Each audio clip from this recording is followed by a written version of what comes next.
Hello guys! ఇప్పుడే 'Basil Joseph' గారు act చేసిన 'మరణమాస్' మూవీ అయితే చూసా. ఇది సోనీ లివ్‌లో స్ట్రీమ్ అవుతుంది. తెలుగు డబ్బింగ్ జస్ట్ ఓకే అనిపించింది.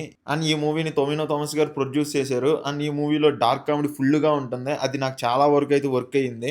అండ్ ఈ మూవీని టొవినో థామస్ గారు ప్రొడ్యూస్ చేయడమే కాకుండా ఒక డిఫరెంట్ క్యామియో రోల్ అయితే చేశారు. నాకు అది చూడగానే పిచ్చి పిచ్చిగా నవ్వొచ్చింది. ఇంకా స్టోరీ లైన్‌లోకొచ్చేస్తే ఒక సీరియల్ కిల్లర్ 70 ఇయర్స్ దాటిన ముసలి వాళ్ళని చంపి నోట్లో అరటిపండు పెట్టి పారిపోతూ ఉంటాడు. వాడిని పట్టుకున్నారా లేదా? అండ్ ఈ స్టోరీలోకి మన protagonist 'Basil Joseph' heroine bus driver conduct ఎలా వచ్చి ఇరుక్కున్నారన్నదే మూవీని చూసి తెలుసుకోవాలి. అండ్ ఈ మూవీలో బిగ్గెస్ట్ ప్లస్ పాయింట్ అంటే అది 'బసిల్ జోసెఫ్' గారే. ఆయన్ని చూస్తేనే చాలు నవ్వొచ్చేసింది. అండ్ ఈ మూవీలో లుక్ కూడా చాలా డిఫరెంట్‌గా ఉంటది. అండ్ ఆయన క్యారెక్టర్‌ని ప్రెజెంట్ జెన్‌జీ జనరేషన్ ఇన్‌స్పిరేషన్‌గా తీసుకొని రాసుకున్నారు. అండ్ ఆయన చెప్పే వన్ లైనర్స్ కూడా బాగా పేలాయి. అండ్ క్లైమాక్స్ అండ్ ప్రీ క్లైమాక్స్‌లో వచ్చే సిట్యుయేషన్స్ అండ్ కామెడీకి అయితే నవ్వలేక చచ్చా. నాకైతే ఆటోమేటిక్‌గా నవ్వొచ్చేసింది.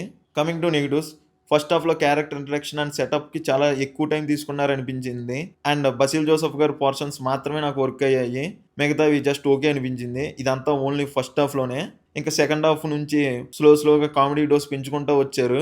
టెక్నికల్‌గా అయితే మూవీ అయితే బాగుంది. Sounds and BGM also good. కాకపోతే కొంచెం శ్రద్ధ పెట్టి డబ్బింగ్ కూడా ఇంకొంచెం బెటర్‌గా చెప్పించుంటే బాగుండనిపించింది. My final word is movie అయితే కన్ఫర్మ్‌గా ఒకసారి అయితే చూడొచ్చు. మూవీలో జోక్స్ అన్నీ చాలా వరకు నాకైతే వర్క్ అయ్యాయి. మీరు కూడా ఒకసారి ట్రై చేయండి. That's it guys. మీకు మా రివ్యూ నచ్చినట్టయితే please do subscribe to our channel. And మీరు కూడా మూవీ చూసుంటే అండ్ మీ ఒపీనియన్ కామెంట్స్‌లో చెప్పండి. Thank you all. జై హింద్.